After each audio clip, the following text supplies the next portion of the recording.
In 1989, a French luxury conglomerate purchased one of the oldest gunmakers in London. No hostile takeover. No receiver appointed. No creditors at the door. The firm had not failed. It had not contracted.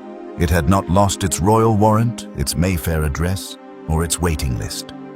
It simply changed hands for an undisclosed sum in a transaction that generated almost no press coverage in the British firearms trade. And the buyer was Chanel S.A., not a defense contractor, not a Birmingham conglomerate, not a private equity vehicle assembled from the wreckage of British industrial policy.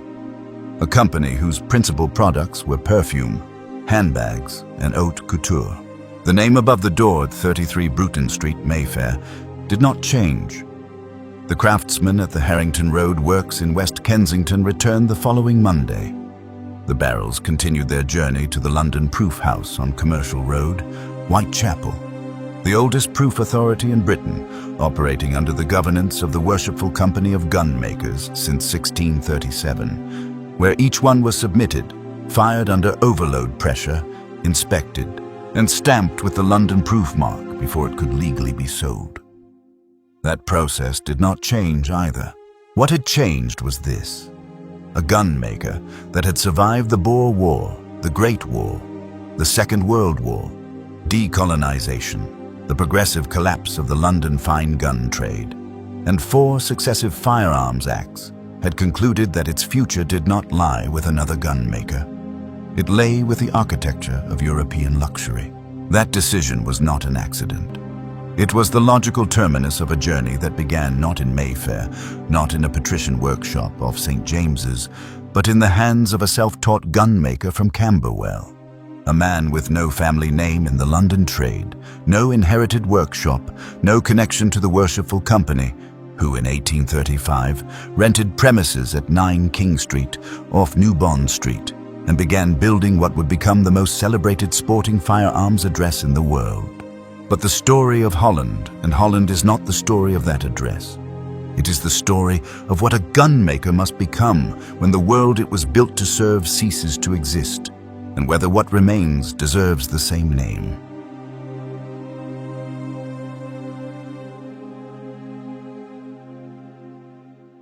Every week, we tell the stories of the engineers, the craftsmen, and the decisions that built, or in rarer cases, quietly transformed, the world's most important firearms brands.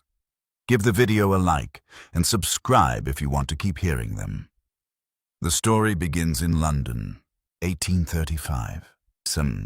Harris Holland was born in 1806 in Camberwell, then a village south of the Thames not yet absorbed into the metropolitan sprawl that would eventually consume it. His father was a musician. There was no gun-making tradition in the family. No apprenticeship arranged in the gun quarter, no connection to the Worshipful Company of Gunmakers, whose livery and governance had regulated the London trade since Charles II had granted their charter in 1637. Holland entered the firearms business sideways, through retail, at a moment when the London fine gun trade regarded such an entrance as barely legitimate. What he had, instead of lineage, was observation. By his late 20s, Holland had worked in the music trade, his father's world, and had spent sufficient time in the company of sporting guns to understand what the London market of the 1830s was offering and, more precisely, what it was failing to offer. The London trade of that decade was dominated by established names. Joseph Manton's legacy still haunted the West End. Purdy had been operating from Oxford Street since 1814.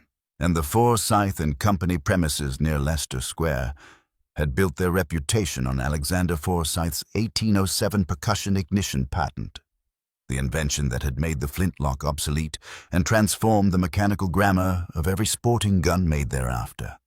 These were names with apprenticeship chains, with proof house relationships, with the kind of institutional memory that the London trade wore as both credential and barrier. Holland had none of that. What he had was a set of commercial instincts sharp enough to identify a gap in a market that was, by the 1830s, undergoing a quiet technical revolution.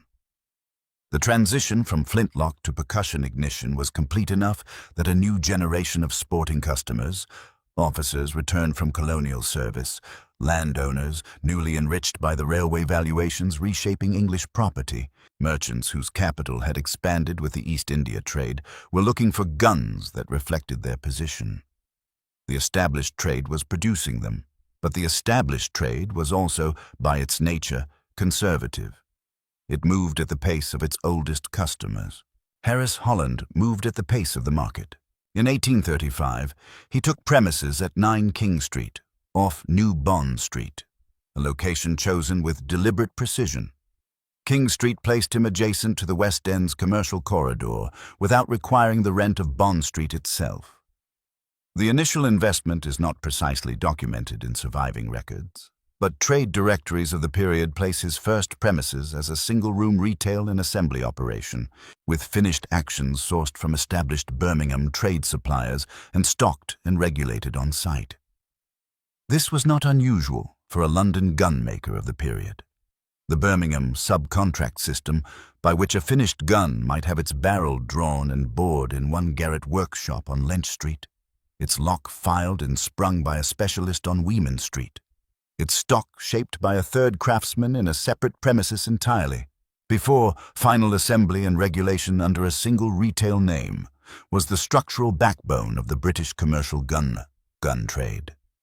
What distinguished Holland was not the system he used, but what he proposed to do with it. He was making guns for a customer who cared about performance, specifically the performance of a percussion sporting gun in the field, on driven game, at the ranges and angles that English and Scottish shooting was beginning to demand, as the enclosure of large estates created the conditions for organized, driven bird shooting on a scale the previous century had not seen. The technical problem Holland identified was consistency, the ability to build a gun that performed to the same standard, shot to the same point of impact, cycle after cycle, season after season, regardless of which combination of Birmingham subcontractors had produced its components. That was the engineering proposition. It was not glamorous. It did not rest on a single patent or a dramatic mechanical invention. It rested on regulation, on the precise fitting of action to barrel, stock to action, trigger pull to lock time, that turned a collection of competently made components into a gun that a serious shot could rely on, absolutely. By the early 1840s, Harris Holland had moved to 98 New Bond Street. The address mattered. New Bond Street was not merely a location, it was a declaration. The rent was substantially higher than King Street. The clientele who passed that address daily, the officers, the landowners, the colonial administrators on leave, were precisely the men whose names in the order book would make or destroy a young gunmaker's reputation. Holland placed himself in front of them deliberately, with a product whose quality he had spent the previous decade building the capacity to guarantee. He brought in his nephew, Henry Holland, in the 1860s.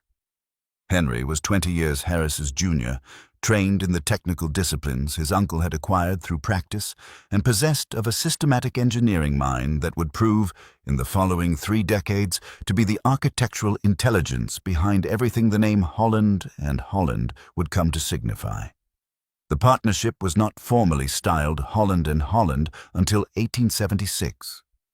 By then, it was already something the London trade had begun to treat with the particular respect reserved for firms that had, quietly and without announcement, become indispensable. The gun that made Holland and Holland's reputation was not a single model. It was a system, and the system had a name: the Royal. Henry Holland filed the patent for the Holland and Holland Royal self-opening side lock ejector in 1922. But the engineering principles the Royal embodied had been in continuous development at the New Bond Street Works since the 1880s. To understand what the Royal represented and why it commanded the price it did requires a brief account of what a side lock ejector actually is and what it demands of the men who build it. A side lock action, as distinct from the box lock action that dominated the Birmingham commercial trade, places each lockwork assembly on a separate plate fitted to the side of the action body. The lock plate itself carries the mainspring, the tumbler, the sear, and the bridle. The four components whose relationship to each other determines the quality of the trigger pull, the speed of the lock time, and the consistency of ignition. In a box lock, these components are housed inside the action body itself, a simpler arrangement that requires fewer fitting hours and tolerates wider manufacturing tolerances. In a side lock, each lock plate must be individually fitted to its specific action body, hand-stoned, hand-fitted, hand-regulated, so that the geometry of every moving part is precisely correct for that gun and no other. A side lock cannot be built on a production line. It cannot be assembled from interchangeable components. Every London side lock is, by definition, a singular object because the hand-fitting process that produces it makes it incapable of being anything else. The ejector mechanism adds a further layer of complexity. An ejector, as opposed to a simple extractor, does not merely raise the spent cartridge case from the chamber for manual removal. It throws it clear of the gun entirely, automatically on opening, so that the shooter's hand need only insert 2 fresh cartridges into open chambers without first clearing the empties. On a driven grouse moor, where a competent shot might fire 60 cartridges in a single drive, the difference between an extractor and an ejector is not a convenience. It is a functional distinction that determines whether the gun can keep pace with the birds. The self-opening feature, the element Henry Holland's 1922 patent formalized, refers to the action's behavior on firing. In a standard double gun, the shooter must break the action manually after each pair of shots. In a self-opening gun, the stored energy of the mainspring, released on firing, assists the opening of the action so that it falls open of its own accord the moment the top lever is pressed. The shooter's left hand, which would otherwise be required to pull the barrels downward, is free to begin reaching for fresh cartridges while the action opens. At the pace of a serious-driven shoot, that fraction of a second is not trivial. The Royal was, therefore, not a single innovation, but the integration of 3 separate engineering solutions: side lock lockwork, ejector mechanism, self-opening action, into a package that functioned as a unified system rather than a collection of independently adequate components. That integration was the work of the fitting room at Harrington Road, West Kensington, where Holland Holland had established their manufacturing works by the 1890s. A deliberate separation of the retail address on New Bond Street from the production address in West Kensington that allowed the works to expand without the constraints of a Mayfair lease, while keeping the commercial identity anchored at the West End address where the clientele expected to find it. The price reflected the labor. A completed Holland Holland Royal in the 1890s required upward of 700 hours of skilled hand labor from initial metal to finished, regulated, proved gun. At the trade rates of the period, that represented a production cost of approximately £35 to £40 per gun in direct labor alone, before materials, proof fees, stocking, and engraving. The retail price for a pair of Royal side-lock ejectors in the mid-1890s was in the region of £120 to £150. The pair, roughly £17,000 to £21,000 at 2024 values. A sum that represented for a skilled Birmingham barrel borer earning perhaps 12 shillings per week, more than 4 years of unbroken wages. That price point was not a barrier to entry in the Holland Holland market. It was the market. The men who ordered Royal side-lock ejectors from New Bond Street were not comparing them with Birmingham trade guns. They were comparing them with Purdy, with Boss, with James Woodward. The small constellation of London best gun makers whose products occupied the same price tier and whose quality claims rested on the same foundation of hand labor, individual fitting, and London proof. What Holland Holland offered within that constellation was consistency of engineering standard at scale, or as close to scale as a best gun maker could approach without compromising the hand-fitting process. By 1900, the Harrington Road Works employed approximately 80 craftsmen across the various fitting, stocking, and finishing departments. For a London best gun maker, that was a substantial workforce. For a Birmingham commercial manufacturer, it would have represented a single shift on a single department of a single building. The Royal Warrant came by appointment to Queen Victoria, The precise grant date is not recorded in publicly available company records, but trade directories and royal appointment records confirm Holland and Holland as holders of the royal warrant by the final decade of the 19th century. A subsequent warrant was granted under King Edward VII, and the chain of royal appointments continued through the reigns that followed. The warrant was not a decoration. In the fine gun trade, it was the institutional equivalent of a proof mark, a public declaration that the product had passed the most scrutinizing examination available to it, and that the result had satisfied the most demanding patron available in Britain. The early client list reflects the geography of imperial power at its apex. The Indian Army's senior officers, whose postings rotated through the subcontinent's game-rich territories, ordered Holland and Holland rifles through the New Bond Street showroom and through agents in Calcutta. The colonial officers' proconsular class, governors, commissioners, district officers in East Africa, Southern Africa, and the Sudan, specified Holland and Holland on the grounds that a double rifle in .500/465 or .375 caliber, regulated to shoot to a common point of aim at 50 yards, was not a luxury when the alternative was a charging Cape Buffalo at 15 feet. The Maharajas of the Indian princely states, Patiala, Baroda, Hyderabad, Gwalior, ordered matched sets of Holland and Holland guns on a scale that no English private sportsman could approach.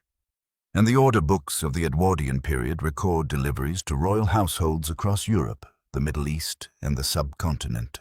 The cartridge arrived before the century turned. In 1912, Holland and Holland introduced the .375 H&H Magnum, a belted rimless centerfire cartridge designed for use in bolt-action magazine rifles, delivering a 300-grain projectile at approximately 2,530 feet per second, generating sufficient energy to engage the largest and most dangerous game on the African continent at ranges beyond those at which a double rifle could reliably operate. The belt, a raised ring of brass ahead of the extractor groove, was a Holland and Holland innovation, providing a reliable headspace datum in a cartridge whose long, tapered case made conventional rimless headspacing imprecise. No other British cartridge designer had solved that problem in that way. The .375 H&H Magnum was not merely a new caliber. It was a new technical standard. By the first decade of the 20th century, Holland and Holland occupied a position in the London fine gun trade that no competitor could claim by the same combination of means. Purday had seniority and the longer royal association. Boss had the over and under patent. James Woodward had the fineness of finish that the most exacting London trade eye acknowledged as the standard. But Holland and Holland had something none of the others possessed in the same configuration. A cartridge that was redefining what a sporting rifle could do at the furthest edge of the British Empire. A royal warrant that connected the name to the crown across successive reigns, and a works at Harrington Road capable of producing best quality guns at a volume relative to the trade that allowed the firm to fulfill orders from institutional clients whose requirements exceeded what a purely artisanal operation could sustain. The order books of the Edwardian period record a client geography that maps almost precisely onto the administrative and military infrastructure of the British Empire at its greatest territorial extent. The Bengal Lancers and the 9th Hodson's Horse placed Holland and Holland rifles on their officers' recommended equipment lists. The British South Africa Company's senior field staff, operating across Rhodesia and Bechuanaland, specified Holland and Holland double rifles in .500/465 caliber, a cartridge designation indicating a .463-inch diameter bullet in a case originally designed for the .500 bore, producing terminal energy sufficient to stop a charging lion or elephant at distances measured in yards rather than feet. The Sudan Political Service, whose officers administered the Anglo-Egyptian condominium from Khartoum to the Ugandan border, regarded a Holland and Holland magazine rifle as standard professional equipment, as unremarkable in that context as a compass or a theodolite. The Maharaja of Patiala ordered matched sets of 12 Holland and Holland Royal sidelock ejector shotguns between 1905 and 1914. The largest single series of matched orders, the new Bond Street records of the period document, from a single client. The Nizam of Hyderabad, whose personal armory was among the most extensively documented of the Indian princely collections, held Holland and Holland pieces across 3 calibers. The Khedive of Egypt, the Sultan of Johor, and the royal households of Denmark and Spain all appear in the order records of the pre-war decade. These were not purchases. They were institutional endorsements, each one carrying the implicit certification that the men who ordered them, men for whom the selection of a sporting gun was a serious professional or social act, had evaluated the available options and concluded that Holland and Holland represented the standard against which the others were measured. Then, August 1914 arrived, and the works at Harrington Road changed. The precise contractual arrangements between Holland and the War Office during the Great War are not fully documented in publicly available records. What is confirmed is that the Harrington Road works contributed to the British military's precision rifle program, the production and regulation of sniper rifles for the Western Front, where the standard Lee Enfield's open sights were inadequate for the ranges and conditions of static trench warfare, and where a telescopically sighted rifle, regulated to shoot to a consistent point of aim at 300 yards, required the kind of individual barrel fitting and action regulation that a commercial arms factory producing Lee Enfields at 10,000 units per week could not provide. The pattern 1914 rifle, produced in large numbers by Winchester, Remington, and Eddystone in the United States under British contract, was the platform most commonly adapted for sniper use. The optical fitting, regulation, and proof those adaptations required hands trained to the tolerant standards of the best gun trade. Holland and Holland's craftsmen possessed those standards. The stakes were not abstract. A sniper rifle on the Western Front whose point of impact had shifted through inadequate stock bedding, through a scope mount that had worked loose under the vibration of firing, through a barrel that had not been individually regulated to the sight picture of the specific telescopic sight fitted to it, did not merely miss. It revealed the sniper's position at Passchendaele, at Arras, at Messines. A missed shot from a fixed position meant a responding artillery registration that could obliterate a section in minutes. The regulation of those rifles, performed by craftsmen at Harrington Road to standards the War Office production lines could not replicate, was not a peripheral contribution to the British military effort. It was a specific, skilled intervention in a system where the tolerance between a correctly regulated rifle and an incorrectly regulated one was measured in the survival of individual men. The new Bond Street showroom operated on reduced terms through the war years. Orders from the Indian princely states and the colonial sporting market continued at diminished volume. The officers, who would ordinarily have been placing commissions for the following season's East African safari, were, for the most part, otherwise occupied on the Somme or at Gallipoli. Harris Holland himself had died in 1896, aged 90. Henry Holland, now in his 70s, oversaw the wartime transition of the works with the particular composure of a man who had spent 4 decades building an institution specifically designed to outlast any single set of conditions. The armistice of November 1918 returned the Harrington Road works to sporting production. The colonial market reconstituted itself with the particular energy of a class that had survived the war and intended to resume exactly where it had been interrupted. The 1920s were, for Holland and Holland, a decade of consolidation and technical advance.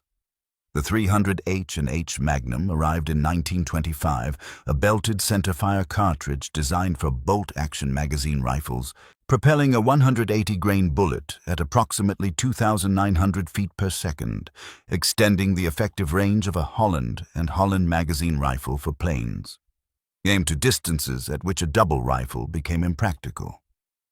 Where the .375 H&H Magnum had addressed the problem of dangerous game at close range, the .300 H&H Magnum addressed the problem of non-dangerous game at long range. Together, The two cartridges covered the full spectrum of large game hunting across the African and Asian territories that constituted the Holland and Holland client base. The Royal Sidelock ejector patent was formalized in 1922. The self-opening mechanism, the stored mainspring energy that threw the action open on firing, became the defining mechanical signature of the Holland and Holland name, the feature that a serious shot could identify by feel alone in the dark, without reference to the maker's name engraved on the rib. By the late 1920s, the waiting time for a new pair of Royal Sidelock ejectors had extended to 18 months. That waiting time was not a symptom of inefficiency. It was the arithmetic of hand labor applied to an object that required 700 hours of individual skilled attention, multiplied by the number of craftsmen at Harrington Road capable of performing that work to the standard the name required. The Second World War arrived with less surprise than the first, and the Harrington Road works converted to war production with correspondingly greater administrative preparation. The works were requisitioned, records suggest in whole or in substantial part, for precision manufacturing work in support of the war effort, the specific contracts not fully disclosed in available public records. What is documented is that Holland and Holland's optical and precision fitting capabilities were directed toward the production and regulation of equipment for which the work's tolerance standards were directly applicable. The new Bond Street premises remained open in a limited capacity throughout the war, serving the restricted but continuing requirements of Allied officers and officials for whom a Holland and Holland sporting gun remained in the particular social grammar of wartime London, a statement of institutional continuity. Free French officers, attached to de Gaulle's headquarters in Carlton Gardens, placed orders through New Bond Street during the war years, a detail that appears in the firm's own historical accounts and that carries, in retrospect, a specific weight. These were men who had lost their country, their institutions, and in many cases their personal property to occupation. The act of commissioning a London best gun in 1942 or 1943 was not frivolity. It was an assertion, made in the specific language of the London fine gun trade, that the conditions causing the interruption were temporary and that the world in which such objects had meaning would return. It did return, but it returned as a different world. The world that returned after 1945 retained the forms of the one that had preceded it. The new Bond Street showroom reopened. The Harrington Road works resumed sporting production. The order books filled again. Slowly at first, then with the particular momentum of a clientele that had deferred its commissions through 6 years of war and intended, now that the interruption had concluded, to place them without further delay. On the surface, Holland and Holland in 1947 looked very much like Holland and Holland in 1937. Beneath the surface, the structural conditions that had sustained the firm for a century were dissolving. Not rapidly, not dramatically, but with the quiet and irreversible logic of a tide that does not announce its turning. The first force was legislative. The Firearms Act, 1920, passed in the aftermath of the Great War against a background of post-war social anxiety and the specific political calculations that followed the Easter Rising of 1916, had introduced the certificate system for handgun ownership, the first significant peacetime restriction on civilian firearms possession in British history. Holland and Holland's product was not primarily affected by that act. Their shotguns and sporting rifles fell outside the certificate requirement's most onerous provisions, and their clientele was precisely the class for whom certificate applications presented no practical difficulty. But the Act's passage signaled a direction, and the direction, over the following 7 decades, moved consistently toward restriction. The Firearms Act, 1968, consolidated earlier legislation. The Firearms Amendment Act, 1988, passed in the immediate aftermath of the Hungerford shootings of August that year, banned semi-automatic centerfire rifles and pump-action shotguns. The Firearms Amendment Act, 1997, enacted following the Dunblane Primary School shooting of March 1996, imposed a near-total prohibition on the private ownership of handguns in mainland Britain. Each successive act was a response to a specific event.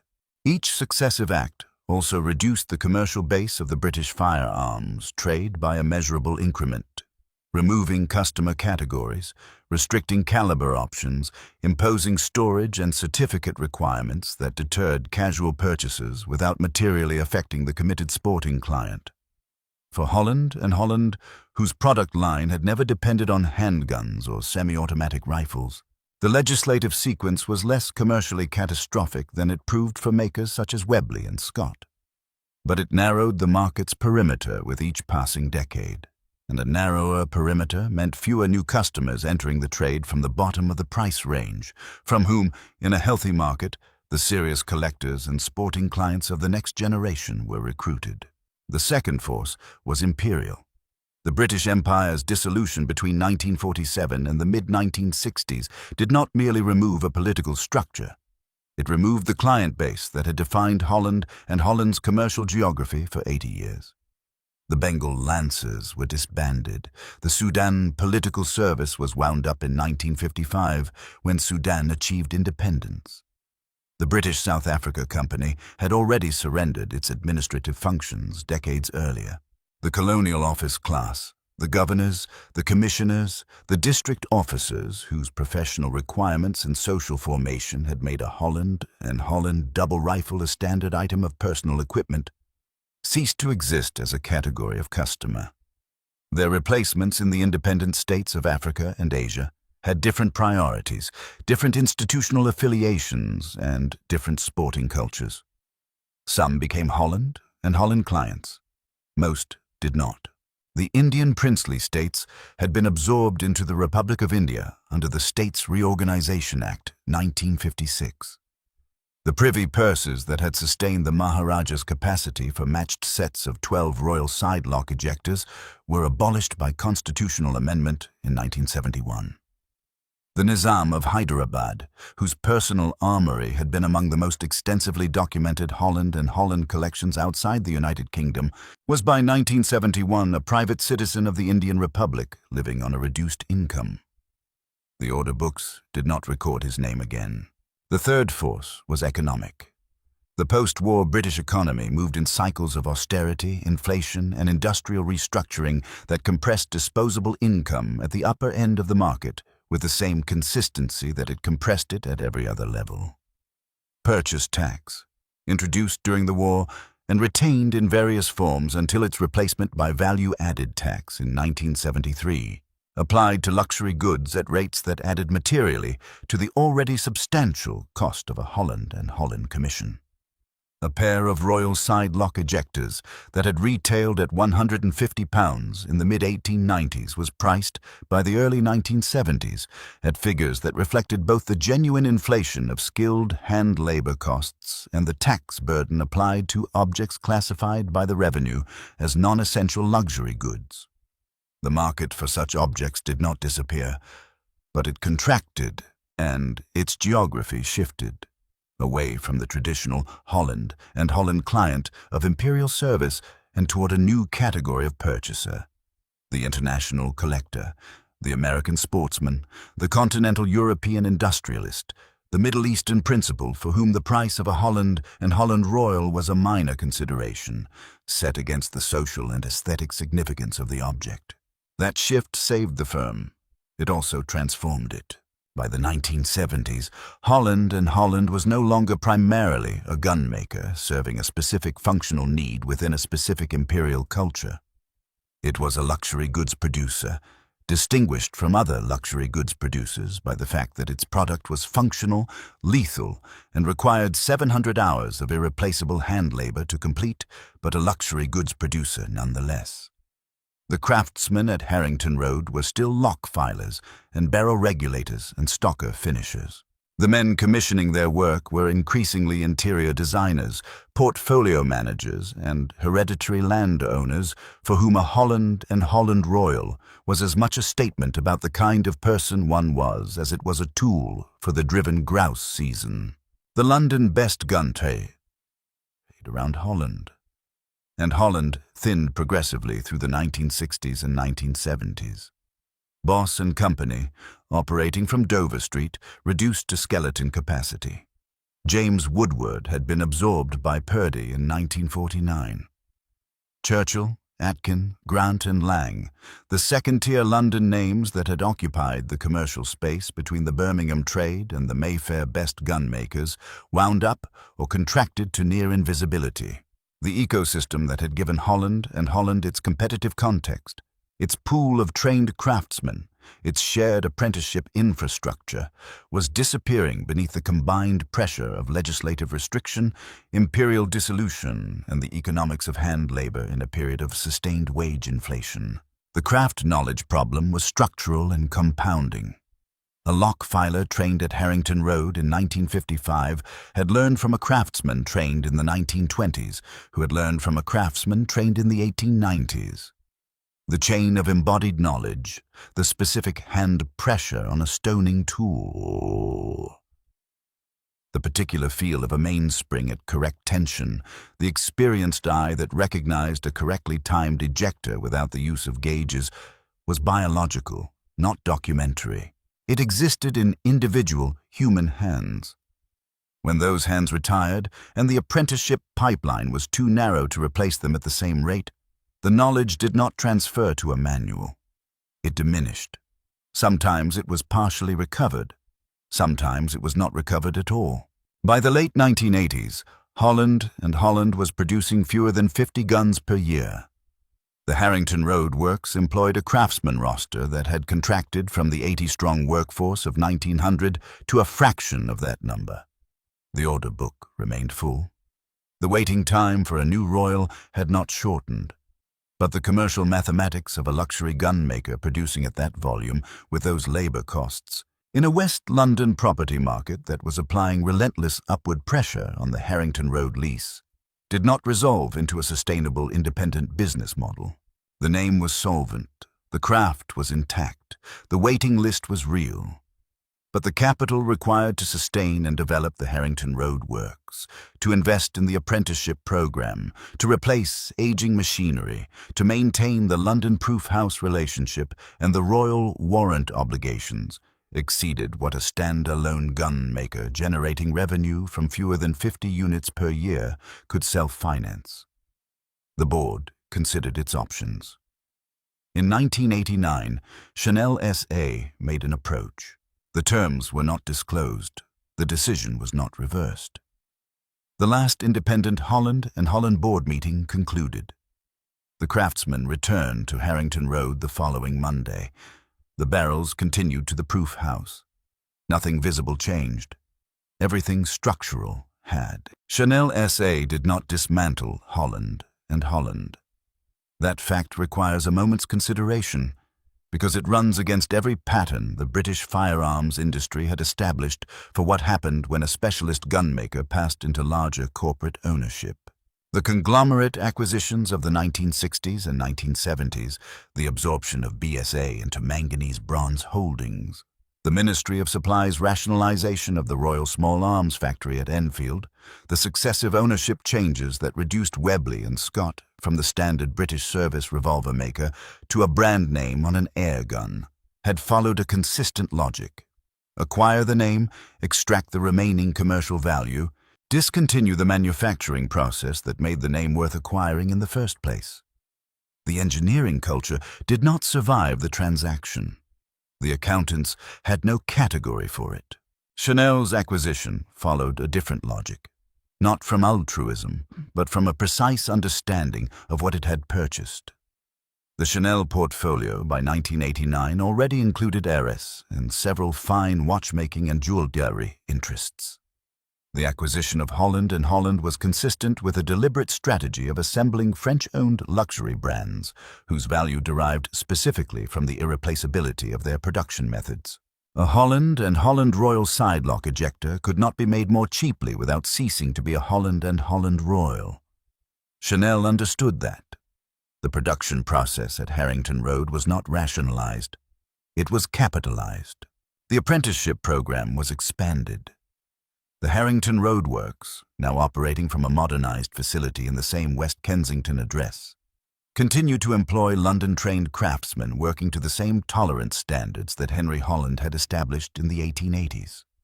The royal warrant, held across successive reigns, was maintained. The London proof-house relationship continued uninterrupted. Every barrel produced at Harrington Road, submitted to Commercial Road, Whitechapel, fired under overload proof charge, inspected, and stamped with the London proof mark of the Worshipful Company of Gunmakers before leaving the works. By 2024, a new Holland Holland Royal Sidelock ejector shotgun was priced at approximately £90,000 to £115,000 per gun, depending on specification and engraving. A matched pair, two guns built to shoot to the same point of aim, their actions regulated to identical trigger pulls, their stocks cut from the same blank of Turkish walnut, commanded £180,000 to £230,000. The waiting time for a new commission was 3 years. These were not figures that reflected inflation alone. They reflected the arithmetic of 700 hours of hand labor, multiplied by the wage rate of a craftsman whose skills required a decade to acquire and whose working life provided a finite total output that no production process could accelerate without destroying the standard that justified the price. The cartridges outlived the empire with considerably more vigor than most of what the empire produced. The .375 H&H Magnum, introduced in 1912, remains one of the most widely used large-game cartridges in the world. Winchester, Federal, Norma, and Hornady manufacture it under license. It is chambered in bolt-action rifles produced in Germany, Austria, the United States, and the Czech Republic. It is the minimum legal caliber for dangerous game in several African jurisdictions. Kenya, Tanzania, Zimbabwe, where the legislative requirement reflects a century of accumulated evidence about what the cartridge reliably does to an animal that is attempting to kill the person who fired it. The 300 H&H Magnum, introduced in 1925, formed the technical basis from which the 300 Winchester Magnum and the 300 Weatherby Magnum were subsequently developed. Two of the most commercially successful bolt-action rifle cartridges of the 20th century, neither of which bears the Holland Holland name, both of which owe their dimensional architecture to the belted case that Henry Holland's design office produced on Harrington Road more than a century ago. The collector market for original Holland Holland production is active, specific, and unsentimentally priced.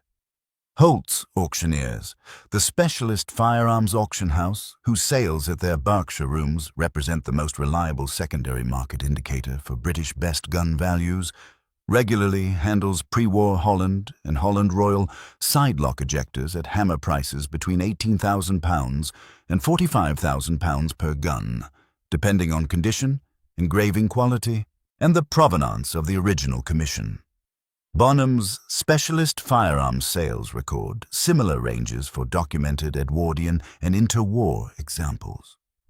The Historical Breech-Loading Small Arms Association maintains records and technical documentation that allow serious collectors to distinguish between periods of production to identify the specific craftsmen whose work marks are present on a given action, and to assess the degree to which a gun's internal geometry has been maintained to its original regulated specification. The Royal Armouries at Leeds holds examples of Holland Holland production across multiple periods. The National Firearms Centre at Nottingham, the successor to the Pattern Room that once held the definitive reference collection of British military and commercial arms, maintains documentation relevant to Holland Holland's wartime contributions and cartridge development history. What serious collectors understand, and what the secondary market prices confirm, is that a Holland Holland Royal, built at Harrington Road between 1895 and 1939, represents a specific standard of hand-fitting that the modern production, for all its technical continuity and institutional integrity, cannot precisely replicate, because the craftsmen who produced it learned from men who are no longer alive in a trade ecosystem that no longer exists in the form that produced them. The gun is not better or worse than its modern equivalent. It is different in a way that resists quantification but responds unmistakably to the hands of anyone who has shot both. The surprise lies not in the guns, but in the cartridges. When the .375 H&H Magnum was submitted to the London Proof House in 1912 for initial proof testing, the overload firing that determined whether the cartridge's pressure was within the safe operating parameters of the actions designed to chamber it, the proof master who stamped the first approved barrel could not have anticipated that the cartridge would still be in active production 112 years later, chambered in rifles manufactured on 4 continents, used by professional hunters and wildlife rangers whose employers mandated by law, and that the belted case design that Holland and Holland had developed to solve a head-spacing problem in a long-tapered cartridge would become the dimensional template for a generation of American Magnum cartridges that collectively represent the dominant design language of high-performance bolt-action rifle ammunition worldwide. The proof mark on that first barrel was a legal guarantee of safe minimum pressure tolerance. It was also, unknowingly, the first stamp on an engineering standard that would outlast the empire, the gunmaker's independence, and every institution that surrounded it. The physical site at 33 Bruton Street, Mayfair, within 400 meters of Harris Holland's original premises at 9 King Street, remains a Holland and Holland showroom. The facade is restrained in the manner of Mayfair commercial property that does not need to announce itself. The Harrington Road Works in West Kensington continue to produce. The apprentices continue to learn from craftsmen who learned from craftsmen who learned from men whose names appear in the Harrington Road employment records of the 1930s. The chain is thinner than it was. It has not broken. Harris Holland, the musician's son from Camberwell who entered the London gun trade without a family name, without a livery connection, without an apprenticeship in the Worshipful Company's formal register, died in 1896 at the age of 90. He left no direct descendants who continued in the trade. What he left instead was a name above a door on Bruton Street, a system of hand-fitting that his nephew Henry codified into a patent, a pair of cartridge designations that are still being loaded into chambers on the Serengeti and the Scottish Highlands, and a waiting list that, as of this year, extends 3 years into a future he could not have imagined and would perhaps have found entirely plausible. What does it mean for a gunmaker to survive? Holland and Holland's answer, arrived at across 189 years of continuous operation, is this. It means becoming, precisely and without apology, whatever the world requires you to become, provided the barrel is still submitted to proof, the lock is still fitted by hand, and the address on the rib is still the address where the work was done. Some names endure because they refuse to change. Holland and Holland endured because it understood, earlier than most, exactly what was worth changing and what was not. At 33 Bruton Street, in a room where the guns are kept in fitted cases lined with baize. The color of a September moor, a Royal side-lock ejector built at Harrington Road in 1923 rests in its original oak case, its barrels still bearing the London proof mark on the barrel flat, its action still opening with the particular assisted weight of a correctly regulated self-opening mechanism, still doing, with absolute fidelity, precisely what a lock filer on the Harrington Road bench put into it 101 years ago. If this is what survival looks like, it is a rarer thing than most industries produce, and a more honest one than most are willing to admit. See you in the next one.